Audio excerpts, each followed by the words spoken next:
வணக்கம் மக்களே, இந்த காணொலியில் உங்களுக்கெல்லாம் தெரிஞ்ச நீங்கள் அதிகம் பயணம் பண்ணிடாத ஒரு மலைப்பகுதியோட சாலையில் பயணம் பண்ண போகிறோம்.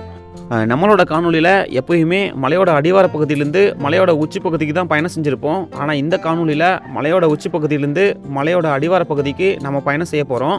சமீபத்தில் நாம் போடுற காணொலி எல்லாமே நம்மளுடைய சப்ஸ்கிரைபருக்காக தான் நம்ம எடுத்து போட்டுட்ருக்கோம். இந்த காணொலியும் நம்மளுடைய சப்ஸ்கிரைபருக்காக தான் நம்ம எடுத்து போட்டிருக்கோம். நாம் இன்னைக்கு மூங்கில் மர காடுகளுக்குள்ளே பயணம் செய்ய போகிறோம். மிகவும் குறுகிய ஆபத்தான சாலையில் அடர்ந்த காட்டுக்குள்ள பள்ளத்தாக்குகளுக்கு மத்தியில் நாம் இன்னைக்கு பயணம் செய்ய போகிறோம். மலையோட அடிவார பகுதியிலேருந்து நம்ம தேசிய நெடுஞ்சாலையை அடையிற வரலுமே பச்சை பசேல்னு வயல்வெளிகளையும் வாழை தோட்டங்களையும் தென்னை மர தோட்டங்களையும் பார்க்க முடியுது. அது எந்த சாலை, எங்கிருந்து நம்ம எங்கே பயணம் செஞ்சோம் அப்படிங்கிற தகவல்களை இந்த காணொலியில் நம்ம பார்க்கலாம்.